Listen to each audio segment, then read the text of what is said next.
get up. Time is barely on our side. I don't wanna waste what's left. Assalamualaikum warahmatullahi wabarakatuh. Selamat pagi, berjumpa lagi.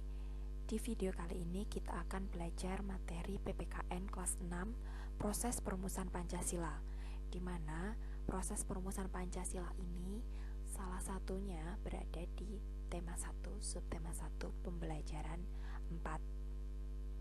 Nah, untuk perumusan Pancasila sendiri ini akan saya buat beberapa part.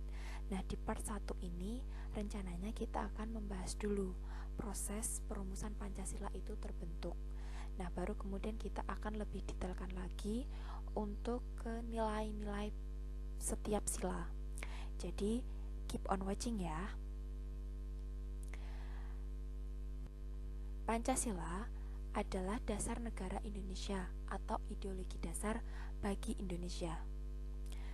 Berasal dari bahasa Sangsekerta, panca yang artinya 5 dan sila yang artinya prinsip atau asas. Lahirnya Pancasila.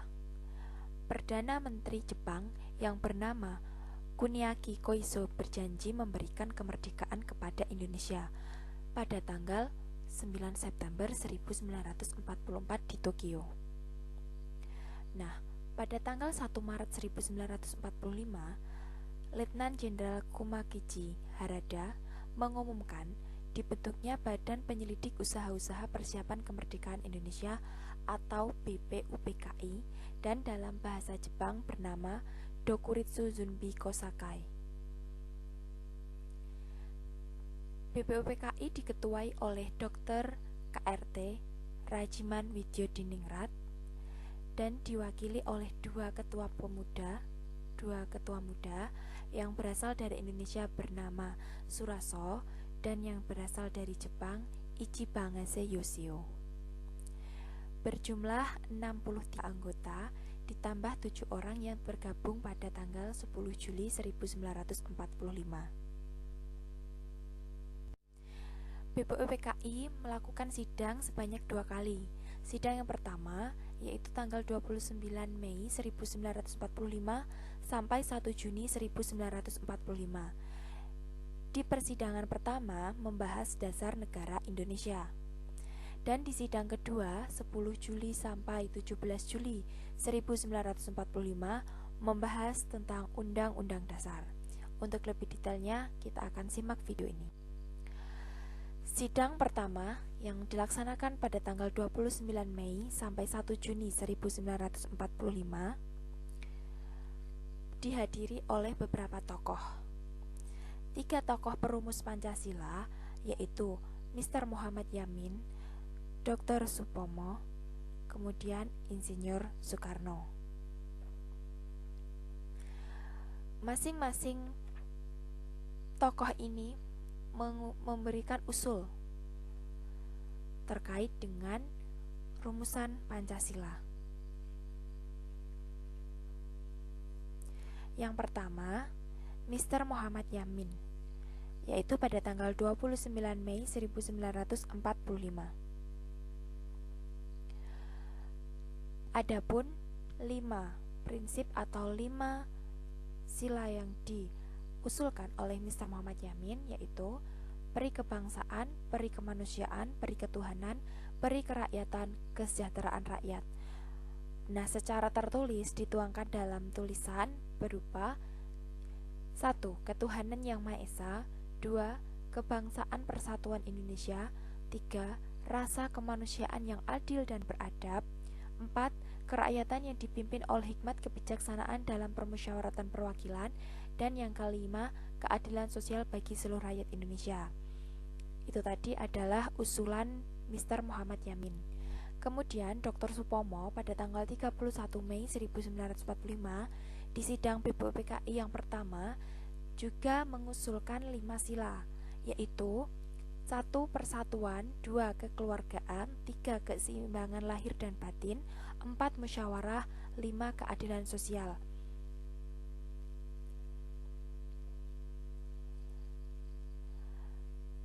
Pada tanggal 1 Juni 1945, Insinyur Soekarno mengucapkan pidato di hadapan sidang BPUPKI.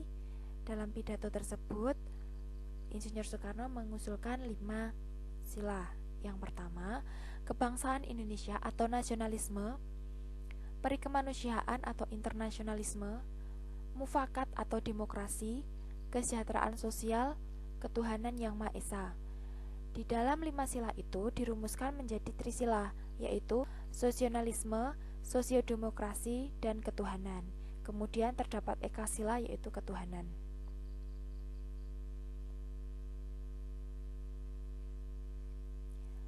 Kita lanjut slide berikutnya. Di sidang BPUPKI yang pertama ini juga mengusulkan membentuk panitia kecil yang beranggotakan 9 orang. Ada Insinyur Soekarno sebagai ketua dan 8 anggota lainnya, yaitu Dr. Andes Muhammad Hatta, Mr. A.A. Maramis, Kiai Haji Wahid Hashim, Abdul Kahar Muzakir, Haji Agus Salim, Abi Kusno Cokro Sujoso, Mr. Ahmad Subarjo, Mr. Muhammad Yamin. Kalian bisa melihat foto tokoh panitia kecil yang beranggotakan 9 orang. Tugas panitia kecil ini adalah mengumpulkan usul-usul para anggota dan mempelajarinya. Sesudah sidang pertama tersebut, kemudian BPUPKI atau Dokuritsu Zunbi Kosakai menunda persidangan sampai bulan Juli. Sedangkan panitia 9 melaksanakan tugasnya. Pada tanggal 22 Juni 1945, panitia 9 menghasilkan dokumen yang berisikan asas dan tujuan negara Indonesia merdeka. Dokumen itu kita kenal dengan nama Piagam Jakarta atau Jakarta Charter. Nah, berikut adalah isi dari Piagam Jakarta. Bisa kita saksikan bersama bahwa sesungguhnya kemerdekaan itu ialah hak segala bangsa, dan oleh sebab itu maka penjajahan di atas dunia harus dihapuskan karena tidak sesuai dengan peri kemanusiaan dan peri keadilan, dan seterusnya sampai dengan kalimat yang akhir. Kita dapat saksikan bersama, silahkan dipahami dan dicermati bersama untuk Piagam Jakarta atau Piagam Charter yang dihasilkan oleh panitia 9 dalam sidang BPUPKI yang pertama. Kemudian kita lanjut untuk sidang kedua BPUPKI tanggal 10 sampai 17 Juli 1945.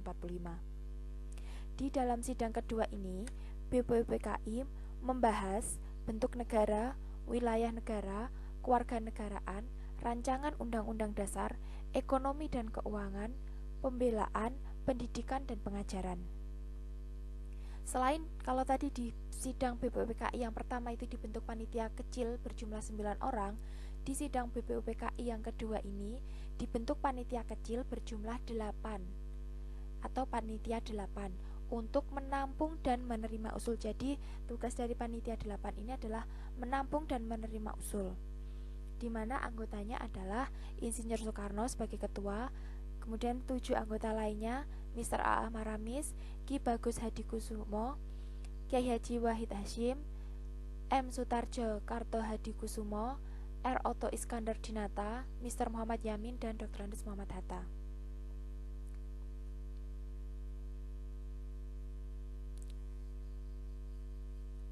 Acara sidang BPUPKI dimulai dengan mendengarkan laporan Insinyur Soekarno sebagai ketua panitia kecil. Berbagai konsep dasar negara tersebut telah dibahas oleh sidang belum mencapai kata sepakat atas anjuran ketua para anggota agar mengajukan usulnya secara tertulis. Mengingat banyaknya usulan, maka panitia kecil mengusulkan 3 saran kepada BPUPKI pada saat itu, yaitu yang pertama, badan penyelidik ini membentuk atau menentukan bentuk negara dan menyusun hukum dasar negara. Yang kedua, minta lepas dari pemerintah agung di Tokyo pengesahan hukum dasar itu dan diminta agar dengan segera dibentuk badan persiapan kemerdekaan yang kewajibannya ialah sekadar menyelenggarakan negara Indonesia merdeka di atas hukum dasar yang ditentukan oleh badan penyelidik serta melantik pemerintah nasional. Kemudian yang ketiga adalah soal tentara kebangsaan dan soal keuangan. Jadi kalau kita membahas tentang kemerdekaan, nanti setelah BPUPKI ini dibubarkan, akan dibentuk PPKI. Namun karena kita ini membahasnya yang dalam konteksnya adalah Pancasila, maka saya batasi kita membahasnya hanya pada BPUPKI. Nah, untuk materi tersebut mungkin kita bisa sambung di video yang lainnya.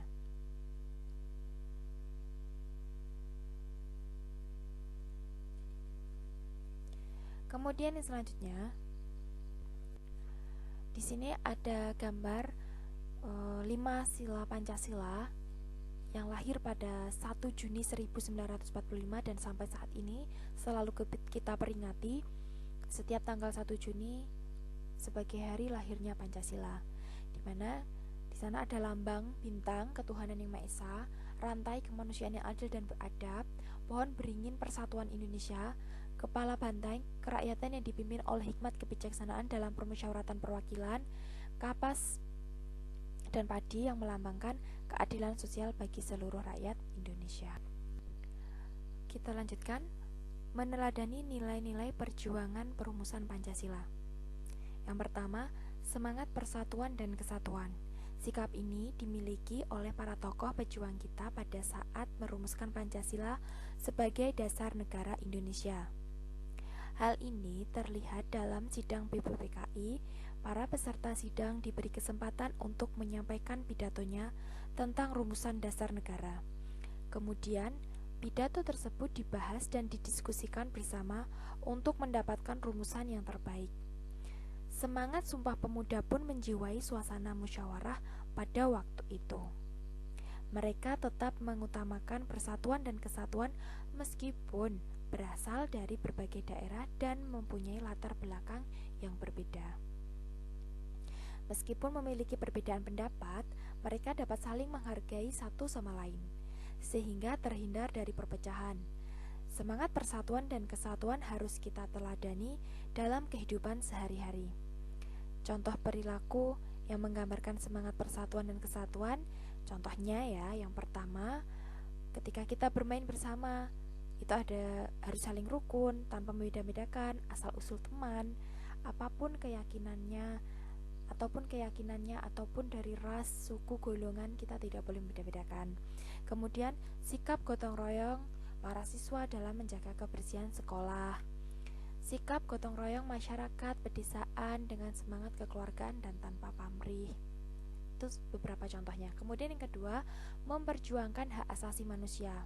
Dalam pembukaan Undang-Undang Dasar 1945 dinyatakan bahwa kemerdekaan adalah hak segala bangsa, maka penjajahan di atas dunia harus dihapuskan karena tidak sesuai dengan peri kemanusiaan dan peri keadilan.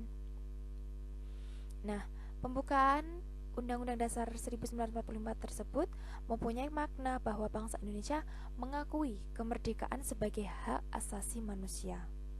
Bangsa Indonesia berpendapat dan akan terus berusaha menentang dan menghapuskan segala bentuk penjajahan, baik penjajahan fisik, ekonomi, budaya, politik, dan lain sebagainya. Penjajahan sangat bertentangan dengan peri kemanusiaan dan peri keadilan. Nah, pada masa penjajahan dahulu, para pemuda berjuang meraih kemerdekaan Indonesia. Mereka berusaha memperjuangkan hak asasinya, bahkan memperjuangkan kepentingan bangsa. Begitu juga pada saat perumusan dasar negara Pancasila. Hak asasi manusia selalu menjadi perhatian utama ya. Pancasila merupakan sumber hak asasi manusia, berarti bahwa hak asasi manusia mendapatkan jaminan kuat dari Pancasila sebagai pandangan hidup bangsa. Kemudian, sikap para tokoh perumusan Pancasila dalam memperjuangkan dan menghargai hak asasi manusia patut kita teladani dalam kehidupan sehari-hari. Contohnya ada beberapa, yaitu menghargai orang lain, memberikan kesempatan kepada orang lain untuk menyampaikan pendapatnya, tidak memaksakan kehendak kepada orang lain, tidak memperbudak orang lain. Jadi kita tidak boleh saling membuli antar teman, itu tidak dibenarkan ya nak ya. Kemudian selanjutnya adalah cinta tanah air. Sikap para tokoh dalam merumuskan Pancasila sebagai dasar negara mencerminkan kecintaannya terhadap tanah air Indonesia. Sikap cinta tanah air ditunjukkan dengan usaha keras dan rasa tulus dalam melakukan kebaikan demi kejayaan bangsa dan negara. Pernyataan cinta tanah air juga tertuang di dalam Ikrar Sumpah Pemuda. Salah satu perwujudannya adalah dalam usaha mempersiapkan kemerdekaan Indonesia dengan merumuskan Pancasila sebagai dasar negara. Nah, dalam kehidupan sehari-hari ada beberapa contoh nih. Yang pertama, mencintai produk dalam negeri. Oke. Mencintai produk dalam negeri, kemudian melakukan kegiatan yang dapat mengharumkan nama bangsa, mengutamakan kepentingan negara di atas kepentingan pribadi maupun golongan. Kemudian turut membela tanah air jika ada ancaman yang datang ke Indonesia, kita harus siap membela, turut membela. Bahkan itu tertuang dalam Undang-Undang Dasar 1945. Kemudian mengabdi kepada negara dengan ikut menyukseskan pemerintah dalam beberapa program atau berbagai program, bahkan semua program pemerintah. Kemudian yang keempat adalah mendahulukan kepentingan umum. Nah, proses perumusan Pancasila sebagai dasar tidak mengenal waktu pada saat itu. Para pejuang terlibat dalam perumusan Pancasila bekerja siang malam tanpa mengenal lelah. Mereka memperjuangkan kemerdekaan beserta alat-alat perlengkapan negara dengan sungguh-sungguh. Nah, contoh di dalam kehidupan sehari-hari yaitu menyiapkan sarana-prasarana atau sarana belajar sebelum belajar dimulai untuk kepentingan kelas, misalkan menyapu, piket. Nah, itu melaksanakan kerja bakti di lingkungan sekolah, di tempat tinggal kampung. Kemudian yang selanjutnya adalah jiwa kepahlawanan. Jiwa kepahlawanan ini sangat tercermin pada saat para pejuang ini merumuskan Pancasila. Mereka memiliki sikap rela berkorban tanpa pamrih, tidak mengeluh pada saat itu dalam mewujudkan Indonesia merdeka. Nah, sekarang kita bisa meneladaninya. Contohnya, berani menegur teman yang berbuat tidak baik atau berbuat salah, itu kita tegur dengan cara yang baik. Kemudian berani membela kebenaran dan keadilan, menolong orang lain yang sedang mengalami kesulitan, serta kita juga bisa kita rela berkorban untuk kepentingan bersama. Nah, itu adalah nilai-nilai perjuangan. Nah, ini saya tampilkan hanya sekilas saja. Ketuhanan yang Maha Esa ini ada 7 butir. Kemanusiaan yang adil dan beradab ini ada. Persatuan Indonesia ada. Kerakyatan yang dipimpin oleh hikmat kebijaksanaan dalam permusyawaratan perwakilan ini ada 10. Keadilan sosial bagi seluruh rakyat Indonesia ada 11. Nah, insya Allah di materi berikutnya ini saya akan lebih detailkan lagi untuk ke sila-sila Pancasila. Jadi biar kalian ada keyword atau clue kalau kegiatan ini berarti masuknya sila Pancasila keberapa nih. Nah, itu insya Allah di video yang berikutnya. Jadi terima kasih untuk atensinya, telah mendengarkan dan menyimak video ini. Pada bagian-bagian penting silahkan dicatat ya, supaya kalian punya referensi untuk belajar. Kita sambung di video berikutnya. Terima kasih. Assalamualaikum warahmatullahi wabarakatuh.